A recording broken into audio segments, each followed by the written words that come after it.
नमस्कार, आप सबका स्वागत है आज के इस वीडियो में। आज का जो हमारा टॉपिक है, सारे एजुकेशनल टॉपिक्स रहते हैं। तो आज का जो टॉपिक है वो सभी चाहे कॉम्पिटिटिव एग्ज़ाम्स के लिए कह लीजिए, नवोदय परीक्षा के लिए हो सकते हैं, सैनिक स्कूल के लिए या टीईटी, पीईटी के लिए। तो साधारण ब्याज जिसे हम सिंपल इंटरेस्ट कहते हैं,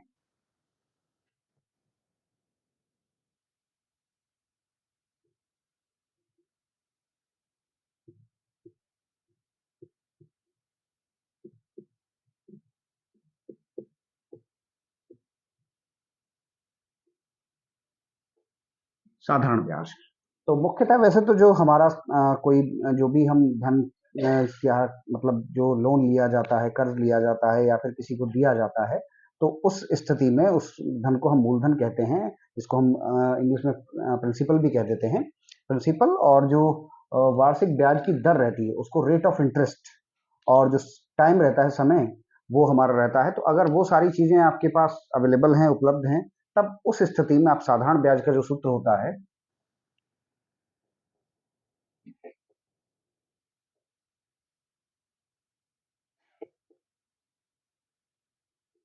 जिसको हम सिंपल इंटरेस्ट शॉर्ट में एसआई से दिखाते हैं, तो P cross R cross T over 100, जहां पी जो है वो आपका मूलधन रहता है,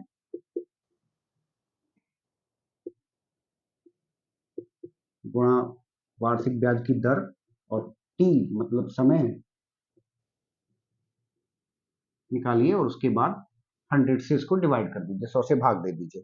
तो इस तरीके से जो हमारी साधारण ब्याज है वो निकल आती है किसी भी समय के लिए, किसी भी मूलधन के लिए। अगर जैसे थोड़ी देर के लिए हम मानकर चलें कि 1000 रुपए जो है वो 10% की ब्याज से दिए जाते हैं, तो 1000 दर 10% और समय अगर 2 वर्ष कह दिया जाए, तो फिर उसका ब्याज क्या हो जाएगा। तो इस तरीके से हल करना है, जहां भी दो जीरो से आप दो जीरो कैंसिल कर सकते हैं। 10 का गुणा 10 से होगा 100, 100 को गुणा 2 से करेंगे 200 रुपए। ठीक है, तो ये तो साधारण ब्याज हो गया। और बाद में जो हमारा धन वापस किया जाता है उसको हम मिश्र धन या अमाउंट कह देते हैं।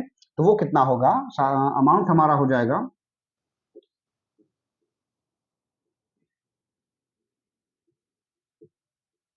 वो होता है आपका मूलधन धन साधारण ब्याज या ब्याज जो भी है। ठीक है, 1000 था हमारा और उसमें 200 हमने जोड़ दिया, तो इसका मतलब हमें जो पूरा धन वापस करना होगा वो हमारा 1200 रुपए हो जाएगा। ठीक है, 1000 हमने लोन लिया किसी से, बैंक से हो सकता है, किसी व्यक्ति या साहूकार से हो सकता है, तो वहां से 1000 रुपए लिया गया, 10% वार्षिक ब्याज की दर थी, 2 वर्ष बाद अगर हमें वापस करना है तो 1200 रुपए इस तरीके से हो जाएगा। ठीक है, जैसे नाम से लग रहा है कि साधारण ब्याज है, सिंपल है, तो आसान तो लगता है। ठीक है, जो हमारा चक्रवृद्धि ब्याज है वो इसकी अपेक्षा कुछ ऐसा लगता है कि थोड़ा मुश्किल होता है, लेकिन फिर भी कभी-कभी कुछ कॉम्पिटिटिव एग्जाम्स में कहीं ऐसे प्रश्न भी रहते हैं जो इनमें भी परेशान कर देते हैं। तो एक तरीके से कह लीजिए कि साधारण ब्याज के उन्हीं असाधारण प्रश्नों को, और लेकिन वही तरीका हमने बताया कि बिल्कुल प्रयास करेंगे कि आपको साधारण तरीके से ही बताया जाए, आसान तरीके से, जहां आसानी से आप उसको हल कर सकते हैं। ठीक है, तो सूत्र ध्यान रखिएगा, मूलधन गुणा दर गुणा समय, उसको 100 से भाग करके साधारण ब्याज ले लेनी है, और साधारण ब्याज के बाद जो भी हमारा है उसको ब्याज निकालने के बाद जो मिश्रधन पूछा गया है, तो मिश्रधन के लिए उसमें कर देना है, साधारण ब्याज को जोड़ देना है। अब एक चीज और रहती है कि अगर इनमें से कोई एक चीज अगर आपको निकालनी हो, तब क्या करेंगे। जैसे अगर दर की बात करें, दर यानी आर हमें अगर निकालना है, तो आर के लिए जो सूत्र हो जाएगा वो हो जाएगा, देखिए 100 इधर भाग हो रहा है तो इधर जाके गुणा हो जाएगा, SI इंटू 100, और जो दो चीजें आर के साथ गुणा हो रही हैं वो जाके इधर भाग हो जाएंगी। ठीक है, तो अगर इस स्थिति में आपको दर निकालनी है तो ये हो जाएगा। दर के बाद अगर समय की बात करें, कभी कभी बाकी सारी चीजें हो सकता है कि दे रखी हूं और आपसे समय पूछा जाए, तो समय के लिए जो सूत्र बनाना होता है कि एक सूत्र याद करिए, बाकी के सूत्र सही तरीके से उन जो वेरिएबल्स की वैल्यूज जो हैं या जो क्वांटिटी जो भी चीजें दे रखी हैं उनको सही व्यवस्थित क्रम में लगाकर और बाकी के सूत्र बनाए जाते हैं। ठीक है, तो इस बात का ध्यान रखना है। सूत्र याद रखने के लिए बहुत सारे सूत्र लिखकर याद करना या परेशान नहीं होना है, केवल आप एक सूत्र याद रखिए, उसके सहारे ही दो बाकी सारी जो चीजें हैं वो बना लेनी है। तो टी के लिए भी वही होगा, ये दोनों गुणा हो रहे हैं तो वो तो भाग में चले जाएंगे, पी गुणा आर, और ऊपर आपका 100 भाग हो रहा था वो 100 गुणा होगा किसमें जाकर, एस आई में जाकर। ठीक है, तो इस तरीके से ये हो जाएगा समय के लिए। अगर इसीलिए अगर मूलधन के लिए भी सूत्र बनाना हो तो बिल्कुल वही तरीका रहेगा। मूलधन P बराबर आपका हो जाएगा 100 गुणा S I over R cross T. ठीक है, ये चीज है। अब एक चीज और होती है, कुछ इस तरीके के प्रश्न रह सकते हैं कि जहां पे ये तो सारा कुछ जो हम चल रहा है और आमतौर पे जो दिया गया होता है वो जो हमारी दर जो है वो वार्षिक ही दे रखी होती है। ठीक है, लेकिन कभी कभी वो कह देता है कि भाई कुछ महीने के लिए या कुछ जो भी समय की तिमाही के लिए, छमाही के लिए, अर्धवार्षिक जिसको कहते हैं, कंपाउंडेड हाफ ईयरली, ठीक है, इस तरीके से कह रखा हो, या फिर क्वार्टरली यानी तिमाही के लिए।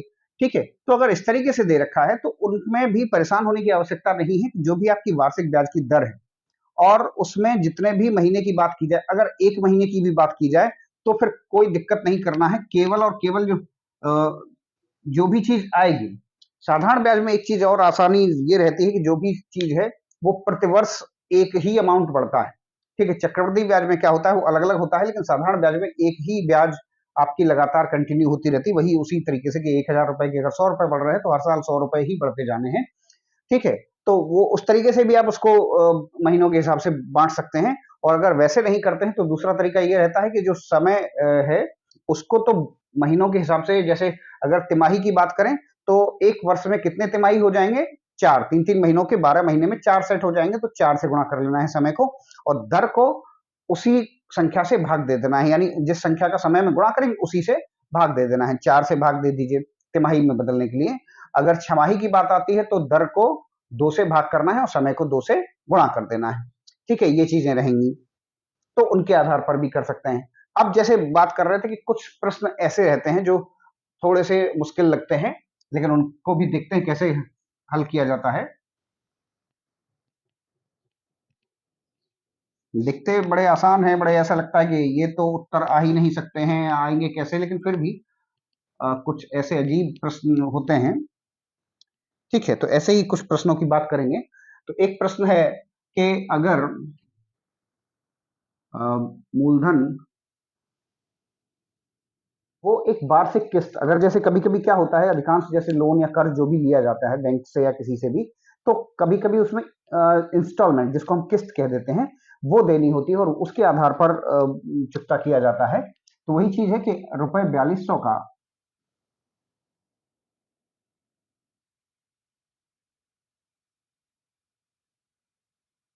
रुपए 4200 को 10% वार्षिक ब्याज की दर से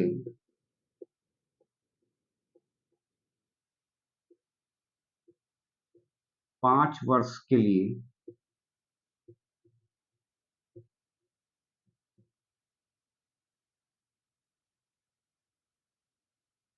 देने पर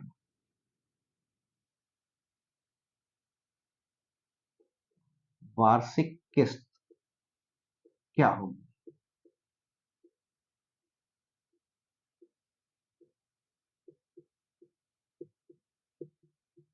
ठीक है, 4200 रुपए अगर एक कोई मूलधन है उसको 10% वार्षिक ब्याज की दर से 5 वर्ष के लिए देने पर वार्षिक किस्त चुकता करने में, उसको वापस करने में क्या होगी, ये चीज बतानी है। ठीक है, तो अब देखिए इसको बड़े आसान तरीके से कैसे करेंगे, क्या करेंगे, तो उसके लिए एक तरीका ये है, पहले देखिए क्या करते हैं, इसमें वो जो साधारण तरीका है कि हमारा जो सूत्र था कि भाई पीआरटी अपॉन 100, उससे नहीं निकल पाएगा, उससे नहीं निकलेगा। तो अब हमें क्या करना है, किस्त वाले सवालों में क्या करना है विशेष रूप से, तो क्या देखिए एक वही चीज है कि चीजों को बड़े कुछ चीजों के तरीके कुछ ऐसे रहते हैं, बड़े अजीब से लगते हैं कि कैसे कैलकुलेट किया जाए, क्या किया जाए। ठीक है, लेकिन अगर पता हो कि सही तरीका या सही सूत्र तो बहुत आसान से हो जाते हैं। तो वही चीज बताते हैं कि देखिए इससे वार्षिक किस्त के लिए आपको क्या करना है, को हल करने के लिए वार्षिक किस्त का जो एक फॉर्मूला है वो आप लगाइए। ठीक है, प्रयास ये रहता है कि ये बिल्कुल ऐसे डिफरेंट फॉर्मूले हों जो आप आपको बड़े आसानी से याद हो जाएं, आसानी से समझ में आ जाए कि करना क्या है। तो करना क्या है आपको, P इंटू 100। एक चीज और रहती है, समय को कभी कभी कुछ प्रश्नों में T से दिखाया जाता है, कहीं N से भी दिखा दिया जाता है, कैपिटल N से या स्मॉल n से, तो वो भी काम कर देते हैं। तो यहां आपको N इंटू 100 प्लस, ठीक है, P इंटू 100, P तो समझ लीजिएगा P प्रिंसिपल है यानी मूलधन है, N आपका यहाँ पर समय है, जो समय अब तक T से दिखा रहे थे वो यहाँ पे N समय है। और उसके बाद क्या करना है कि जो भी N का मान है, N का मतलब जो भी समय दे रखा है, जैसे यहाँ पर 5 दे रखा है, तो N-1 से, और हमें चलना है डिक्रीजिंग ऑर्डर में, ठीक है। डिक्रीजिंग ऑर्डर से मतलब ये है कि हमें मतलब डिसेंडिंग ऑर्डर में चलना है, कि जैसे N-1 से लेकर N-1 प्लस N-2 और यहां से लेकर के लास्ट 1 तक आना है, ठीक है। जब तक आंसर 1 नहीं आ जाता है तब तक हमें चलते जाना है। फिर इसका जो भी रिजल्ट आएगा उसको एक ब्रैकेट में जैसे हमने रखी हुई है सारी वैल्यूज, तो जाहिर सी बात है कि एक हल होकर एक मान आएगा, उसको गुणा कर देना है R से, ठीक है, बस। तो ये काम कर देना है। ये एक सूत्र है आपका वार्षिक किस्त के लिए, अगर आप हल कर रहे हैं तो उस स्थिति में आप करिए कि P इंटू 100 यानी P का मतलब मूलधन को 100 से गुणा करिएगा, और फिर N इंटू 100 यानी N यहां समय के लिए है, इस बात का विशेष ध्यान रखिएगा, समय के लिए यहां T नहीं लिखा गया है, N लिया गया है। तो N गुणा 100 प्लस फिर वही जो N का मान था, तो जैसे अब प्रश्न लेकर हल करते हैं तो उसके हिसाब से आपको आसानी से समझ में आएगा कि P का मान 4200 रुपए था। 100 से हमने गुणा किया, फिर हर में डिनोमिनेटर में क्या करेंगे, N यानी समय 5 वर्ष, तो 5 गुणा 100 धन N-1 से, यानी 5 में से 1 घटा दीजिए 4, तो 4 धन फिर 2 घटाएंगे, यानी मतलब एक कम करते जाना है, जैसे बताया ना क्रमागत संख्या लिखनी है एक एक कम करके, तो conjugative numbers in decreasing order या डिसेंडिंग ऑर्डर कह सकते हैं। तो 4 प्लस 3 प्लस 2 प्लस 1, बस यहां तक रहना है। फिर उसके बाद हमें जो भी रेट ऑफ इंटरेस्ट वो 10% दे रखी है, तो उससे इसको गुणा करना है, जो भी इसका उत्तर आएगा। तो देखिए अभी कुछ चीजें ऐसी होती हैं कहीं कहीं कि मतलब अगर हर जगह हम हल ही करते चले जाएं सारा, तो बड़ी बड़ी संख्याएं बन जाती हैं और फिर दिक्कत होती है। तो अभी इसको ऊपर जो अंश है उसको हम हल नहीं कर रहे हैं, जैसा है वैसा का वैसा ही 4200 गुणा 100 बटे ये हो गया 500, और ये 4 और 3 7, 7 और 2 9, 9 और 1 10, 10 को गुणा 10 से करेंगे तो ये 100 हो जाएगा, ठीक है। अब उस स्थिति में आपका क्या हो जाएगा, ऊपर तो वही हर जो अंश है वही रहेगा, और हर में 500 और 100 जुड़कर ये आपका 600 हो जाएगा, 600 हो जाएगा, ठीक है। तो क्या करना है कि जब सीधे इस तरीके से जब अंश में कोई चीजें गुणा हो रही होती हैं तो नीचे भाग वाली संख्या से हर से आप सीधे जो भी कट सकता है उसको काट सकते हैं। तो ये दोनों जीरो से ये 100 वाले 2 जीरो जो है वो कट गए। अब आपके पास 6 रह गया, इस 6 से आपको 4200 को भाग देना है। तो चाहे तो एक बार इसे लिख सकते हैं सुविधा के लिए, जिससे क्लियर समझ में आए कि हाँ क्या करना है। 4200 को 6 से भाग देना है, 4200 को 6 से डिवाइड करना है। तो डिवाइड करने के बाद 6 7 42 होता है, 7 आएगा, डबल 0 है, तो आंसर हमारा 700। इसका मतलब जो हमारी वार्षिक किस्त आई है वो रुपए 700 रहेगी, ठीक है। इस तरीके से ये जो लग रहा था कि मतलब कैसे निकलेगा क्या होगा, तो आप देखिए कि बड़े आसान तरीके से ये आ गया है। करना क्या था जरा फिर से देख लीजिए, P इंटू 100 यानी मूलधन को 100 से गुणा करिए, फिर समय को 100 से गुणा करिए, और फिर समय को एक कम करके, यानी सीधी बात ये थी कि मतलब समय ही आपको उतनी बार लिखना है जितनी उससे एक कम तक, ठीक है, डिसेंडिंग ऑर्डर में। तो जैसे 5 था तो 4 3 2 1 लिखा, अगर 6 वर्ष होता तो 5 4 3 2 1 रखते, ठीक है, इस तरीके से करते, फिर उसको दर से गुणा कर देना था, तो हर इस तरीके से तैयार होगा। और मूल अंश तो आपका बड़ा आसान है, P इंटू 100, ठीक है। फिर उन दोनों के जो भी मान आए उनको हमने सिंप्लीफाई कर दिया और उत्तर आ गया हमारा, ठीक है। एक तो तरीका ये है, इसके अलावा इसमें एक तरीका और भी अपना सकते हैं, वो भी देख लीजिए, ठीक है। वैसे तो बड़ा आसान तरीका है, इसको ही याद रखिए, कोई दिक्कत नहीं। और फिर बात वही होती, जो आपको अच्छा लगे, जो आपको आसान लगे वो आप याद रख सकते हैं, ठीक है। तो एक तरीका ये हो गया। अब इसके बाद हम दूसरे तरीके के लिए चलते हैं। दूसरे तरीके में भी या दूसरे सूत्र में भी कहना चाहिए, ये तो समानता है कि जो अंश जो है हमारा वही रहेगा जो था। हर में थोड़ा सा बदलाव आएगा। हर में बदलाव क्या आएगा कि पहले आपको शुरुआत 100 से करनी है, फिर उसके बाद क्या करते जाना है कि 100 में हर बार आपको वार्षिक वो जो ब्याज दर है हमारी वो जोड़ते जाना है। 100 के बाद 100 धन 10 था, ठीक है। अब अगली बार क्या करना है, दो तरीके से समझ सकते हैं इसको। एक तो ये समझिए कि इसका जो उत्तर आया उसमें अगली बार जोड़ देना है फिर से आर, फिर उसका जो उत्तर आएगा उसमें एक बार फिर से आर यानी ब्याज दर जोड़ते जाना है। या तो ऐसे समझ लीजिए, या फिर ऐसा कह सकते हैं कि 100 में ही हर बार जोड़िए, ठीक है। एक बार जोड़ा फिर उसको 2 टाइम्स यानी डबल करके, दो गुना करके जोड़ दीजिए। फिर 100 धन एक बार हो गया, दो बार हो गया, 3 बार यानी 30। लेकिन एक चीज और ध्यान रखनी है कि उतने ही पद होने चाहिए जितना कि हमारा समय है, यानी 5। तो 1 2 3 4 पद हो गए, इसका मतलब एक पद अभी हमें और बनाना है।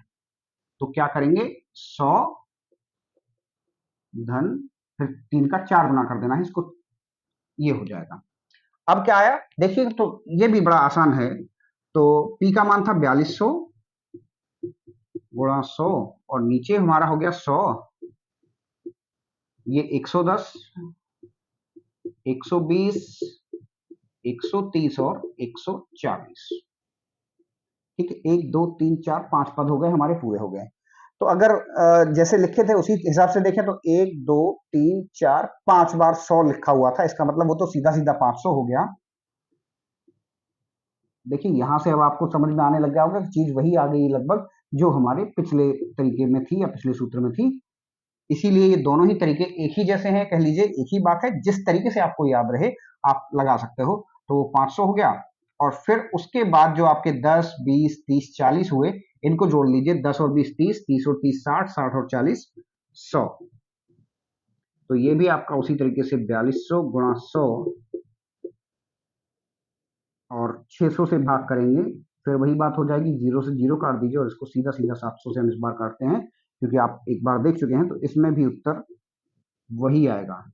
तो सीधा एक तो ये भी इन तरीकों को या सूत्रों को चेक करने का तरीका यही होता है कि आप अगर चाहें तो उसको फिर से अगर बार बार अलग अलग तरीके भी लगाएं, लेकिन तब भी अगर उत्तर समान आ रहा है, इसका मतलब हमारे जो तरीके हैं वो बिल्कुल सही हैं, उत्तर सही आ रहा है, ठीक है।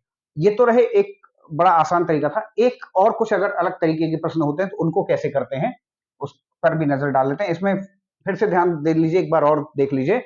मूलधन को गुणा करना था 100 से, फिर उसके बाद 100 में हर बार जो ब्याज दर है वो जोड़ते जाना, पहले एक बार, फिर दो बार, फिर तीन बार, फिर यानी एक तरीके से 100, फिर 100 plus R, 100 plus 2R, 100 plus 3R, 100 plus 4R, या जो भी जितना मैक्सिमम चलते जाएंगे, जितना मतलब हमारी जो नंबर ऑफ टर्म्स या पद कितने होने चाहिए वो हमारे समय के बराबर होने चाहिए, उतने ही पद हमें करते जाने हैं। और उसमें जोड़ के उत्तर जो भी है उसको ऊपर जो अंश हमारा बन रहा था मूलधन गुणा 100 करके, उससे भाग, उसको भाग कर देना है।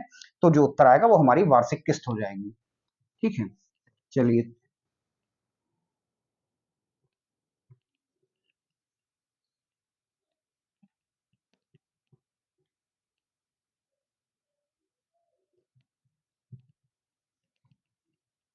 इसी तरीके से कुछ और प्रश्न रहते हैं। एक और प्रश्न की बात अगर कर लेते हैं, इस बार क्या है कि कोई धनराशि है रुपए 2379, 2379, इसको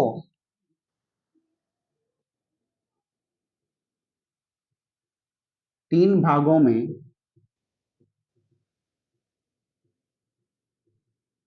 इस प्रकार बांटिए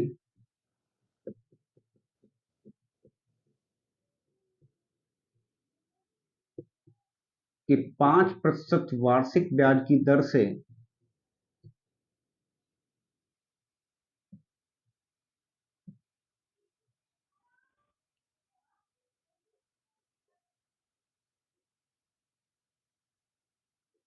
क्रमशः 2 3 तथा 4 वर्ष के लिए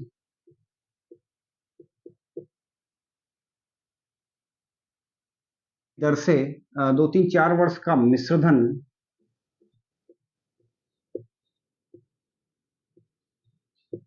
सभी के लिए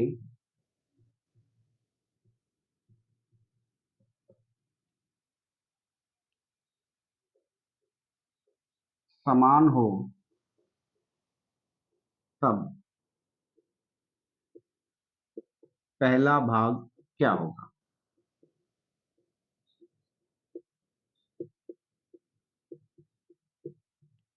ठीक है भाई। तो इसमें जो धन दे रखा है 2,379 रुपए, उसको 3 भागों में उसने कहा कि इस तरीके से बांटे जाते हैं कि जो 5% वार्षिक ब्याज की दर है, उससे अगर पहले धन को हम 2 साल के लिए इन्वेस्ट करते हैं कहीं, दूसरे को 3 साल के लिए और चौथे को 4 साल के लिए, तीसरे को चौथे 4 साल के लिए, तब उस स्थिति में जो निकल के आता है, जो मिश्र धन हमें मिलता है, जो अमाउंट हमें मिलता है लास्ट में, वो सभी के लिए समान होता है। ठीक है? तो उस स्थिति में मतलब हमारा पहला भाग क्या रहा होगा, वो हमें निकालना है। ठीक है? तो पहले हम मान लेते हैं हल करते समय, माना अ, तीनों भाग क्रमशः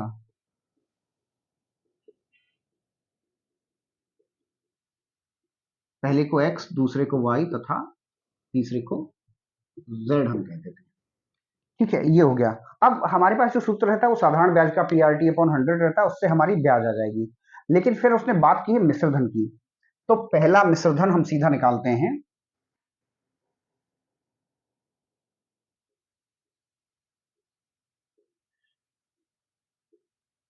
पहला मिश्र धन अगर इसको हम A1 कह दें थोड़ी देर के लिए, तो A1 हमारा क्या होगा, x, फिर PRT यानी x आर ब्याज की दर 5 वर्ष, समय है हमारा 2 वर्ष, और 5% था वार्षिक ब्याज की दर और 2 वर्ष समय है बटा 100।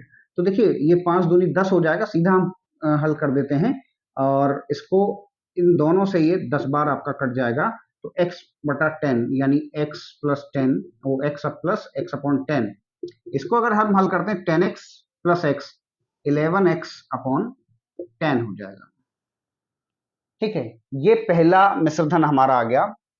दूसरा मिश्रधन निकाल दीजिए,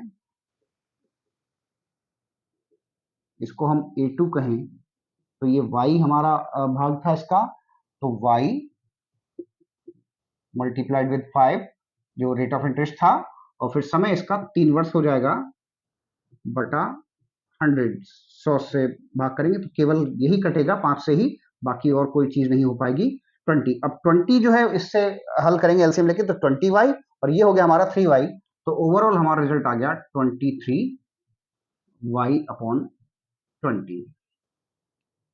ठीक है, इस तरीके से कर दिया। अब हम बात कर लेते हैं तीसरे की, A3। ये हमारा क्या है भाई, ये z हमने माना हुआ है, तो z plus Y, oh sorry, z multiplied with 5 multiplied with 4 over 100। अब यहां भी देखिए 5 का गुणा 4 से होगा, तो 5 5 4 जार 20, 20 हो जाएगा। 20 से 100 को अगर भाग करते हैं तो ये हमारा 5 बार, और फिर 5 को हम थोड़ा हल करते हैं, 5 एलसीएम लेके, लासा लेके, तो 5 जेड, और यहाँ जेड बचा है केवल 5 और 1 6 जेड हो जाएगा, 6 जेड ओवर 5। ठीक है, अब यहां से एक चीज और देखिएगा जरा, जो देखने वाली बात है कि पहले भाग का हर था हमारा 10, दूसरे का आया है 20, और तीसरे का 5। ठीक है, तो ऐसी स्थितियां जब होती हैं कि जब कोई एक ऐसा हर हो, किसी भी कोई जो भिन्न या फ्रैक्शंस है हमारे, कोई उनमें से कोई एक का फ्रैक्शन का जो डिनोमिनेटर है या हर जो है, वो बाकी सबका मतलब कहना चाहिए मल्टीपल है। ठीक है, मल्टीपल है यानी सब गुणा करने से वो पाया जा सकता है, तो वही उसका लासा हो जाता है। तो उस स्थिति में 20, अब 10 के लिए 20 डबल होकर बन रहा है, तो यानी उसका अंश भी हम डबल कर दें, और प्रश्नानुसार जो स्थिति थी वो क्या थी, कहा गया था कि A1 बराबर A2 है बराबर A3 है। ठीक है, अब उस स्थिति को हम, वैसे तो इन तीनों को बराबर रख देना है, लेकिन जो थोड़ा सा जो काम कर रहे हैं वो ये कि सबके हर जो है वो हम समान करके रखना चाहते हैं और रखते हैं। तो देखिए जब ये 20 10 का 20 हो रहा है यानी दोगुना हो रहा है, तो इसके अंश को भी दोगुना कर दीजिए, यानी 22x बटा 20। ठीक है, दूसरे में तो ये था ही 20 पहले से, तो वही रखिए। 5 को भी 20 बनाया जा सकता है, किससे, 4 का गुणा करके, तो ऊपर भी हम 4 का गुणा अगर कर दें तो ये हो जाएगा 4 6 जा 24 जेड ओवर 20। तो अब इस स्थिति में देखिए समानता क्या है कि सभी में 20 20 20 जो है वो लासा है या डिनोमिनेटर है, हर है, तो वो कैंसिल कर सकते हैं सभी पदों का, तो वो कैंसिल हो जाएगा। लेकिन अब भी इनमें क्या करना है कि हमें किसी वेरिएबल के इक्वल या कोई इनमें खुद में अनुपात निकालने के लिए इनके लासा से इनको भाग करना पड़ेगा। तो 22, 23 और 24 इनका हम लासा यानी एलसीएम अगर हम निकालते हैं तो वो हमारा आ जाता है, तो लासा लिख देते हैं, लासा किनका 22, 23 और 24 का, वो हमारा आ जाता है 6072। ठीक है एलसीएम। अब क्या करना है, इसको तो इन सभी में गुणा कर दीजिएगा, सॉरी भाग कर दीजिए और 20 से गुणा कर दीजिए, तो 20 जो है वो सारा गुणा होने से कट जाएंगे और ये सबके डिनोमिनेटर में आ जाएगा। तब स्थिति हमारी क्या होगी कि 22x बटा ये आ जाएगा 6072, अगला 23y बटा 6072 और तीसरा आ जाएगा हमारा 24z ओवर 6072। ठीक है, अब एक काम करिएगा जो जिससे कट सकता है, क्योंकि जाहिर सी बात है कि ये सबका मल्टीपल होता है, एलसीएम जो होता है वो कट ही जाएगा निश्चित रूप से, तो इससे भाग करने पर ये हमें मिलता है 276, इससे जब कट करते हैं तो ये 264 और जब इससे कट करते हैं तो हमें मिलता है 253। ठीक है, अब जो स्थिति बनी है हमारे पास वो ध्यान देने वाली बात है कि x बटा 276 बराबर y बटा 264 इक्वल्स टू z ओवर 253 और इस सब को हम k के बराबर अगर रख दें तब देखिएगा, तो यहां से अगर x का मान निकालेंगे तो वो हमारा हो जाएगा 276 के, y का मान निकालेंगे 264 के, z का मान 253 के। तो इसका मतलब यानी ये इनका खुद का अनुपात आ गया। अब जब अनुपात आ जाता है, कोई 2 या 3 भाग दे रखे हो और उनमें अनुपात दे रखा हो, तो बहुत आसान तरीका होता है किसी भी एक भाग को निकालने के लिए। जैसे इसमें हमें पहला भाग निकालना है केवल, तो पहला भाग निकालने के लिए क्या करिए, जो पहले भाग का हिस्सा है, अब पहले भाग का हमारा हिस्सा क्या है, एक तरीके से 276 ही है, तो वो 276 तो आपको अंश में रख लेना है और हर में जो भी कुल रेशियो सब दे रखे हैं सभी के, जो भी 2 या 3 भाग हैं, 4 भाग जितने भी हो सकते हैं, उन सभी का योग कर देना है।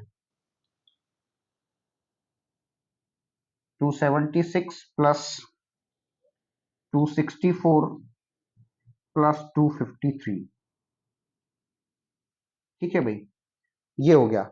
अब इसके बाद ये करना किसका था, जिस राशि का या जिसके हमें भाग प्राप्त करने थे उसका गुणा कर देना होता है। तो हमें भाग करने थे इस धनराशि के 2379 के, तो उस राशि को 2379 को आप इससे गुणा कर दीजिएगा। ठीक है, अब इनको जो जोड़ने से उत्तर आया वो हमारा आएगा, जोड़ लीजिए, तो ये 793 हमारा हो रहा है, 276 ओवर 793 क्रॉस 2379, तो 7×3 = 21 अप्रोक्स लग भी रहा है और समझ में भी आ रहा होगा कि ये हमारा 3 बार पूरी तरीके से कट रहा है। और 3 को इससे गुणा कर दीजिए, तो ये हमारा आ गया भाई 3×6 = 18 कैरी 1, 3×7 = 21 and 1 22 कैरी 2, 3×2 = 6, 6 + 2 828।